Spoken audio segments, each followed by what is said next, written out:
longer am I going to feel like this. I wish I didn't have to go to work today. Well, don't tell me you're going to. Oh, it's just another cold. Ooh.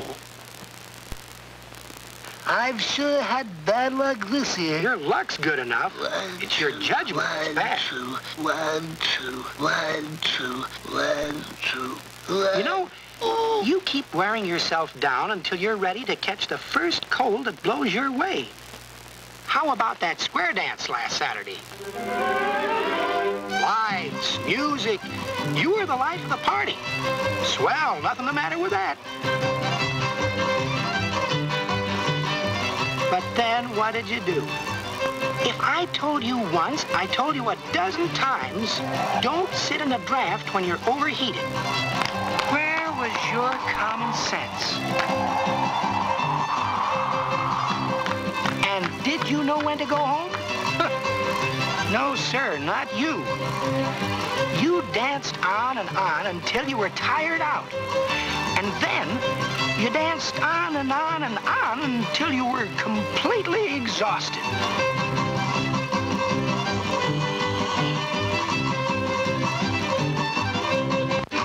To build up your resistance, you needed a good night's sleep, which you didn't get.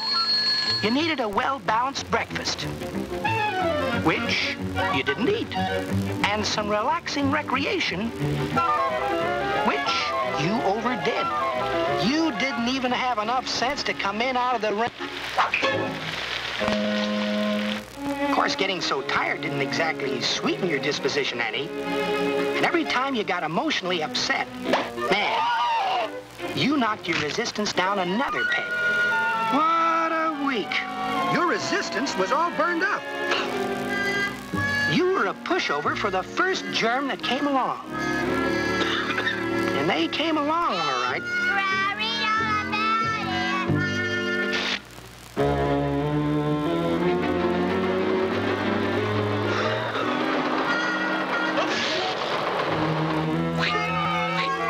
People are sure inconsiderate. Well, look who's talking. When you first felt this cold coming on, were you considerate?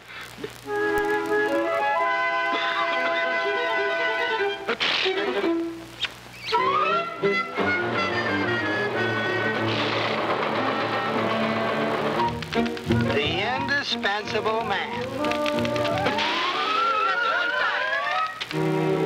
But I have to get to the office. The last few days, I haven't been able to get a thing done. Oh, you're just being modest. You've done plenty. First, you gave your cold to your family. At the office, you passed it on to 5 other people. And each of them took your cold home to their families. Your wife passed around the infection to 3 of her friends at the bridge luncheon. And they spread it to their families. And Junior, he's young, but he gets around. He managed to plant the virus with half a dozen second graders. If this keeps up, it might spread all over town. Colds are sure contagious. But don't worry. I won't sneeze near anybody at the office today. Near? Near, he says. Why, don't you know that even when you talk, clouds of infected droplets spray out into the air? Coughing spreads them farther. Sneezing scatters them all over the place. They're an invisible menace, just waiting to be inhaled by other people. It's just common sense. It's just common.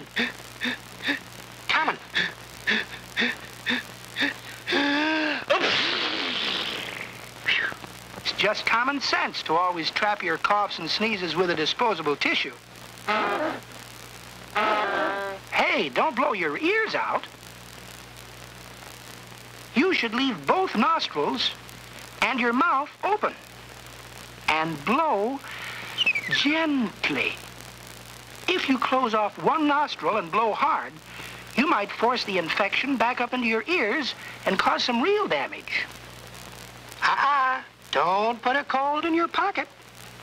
Dispose of your tissues where they won't infect other people. Of course, you can't dispose of your hands, and anything they touch also becomes a germ carrier. So, well, look, it's as simple as ABC. A, girl has a cold. How does she share it with B, boy, and C, child? She divides candy with boy and adds toy to child.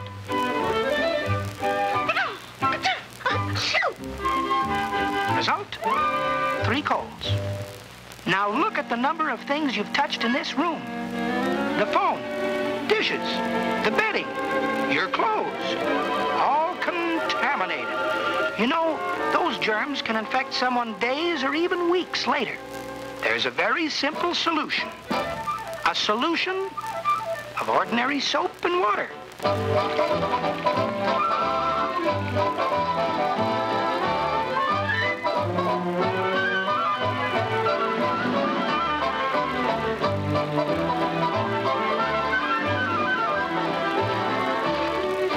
Germs can't stand being washed, and fresh air and sunshine are usually fatal.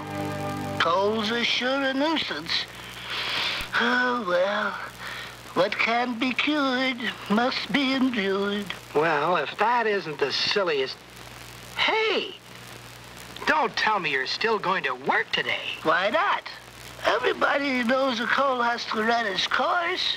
If it's a cold, it might be the first symptoms of measles, or whooping cough, or something much more serious. And even a simple cold can get very complicated. So, well, look. Figure it like a battle between 2 football teams.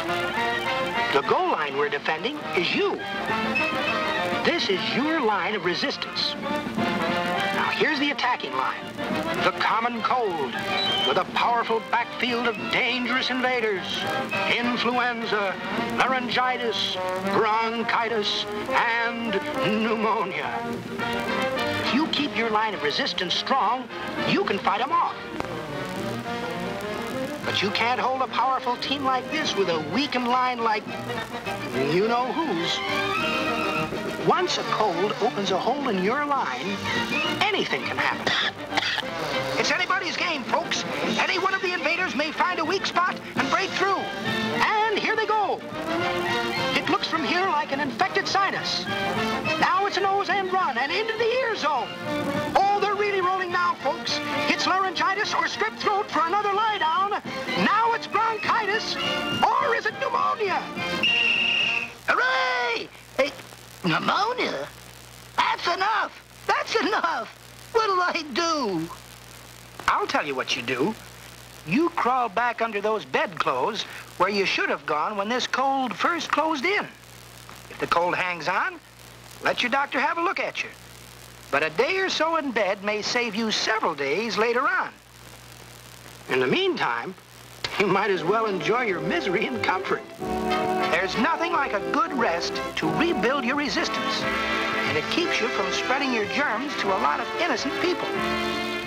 Say, this makes sense. Sure it does. Count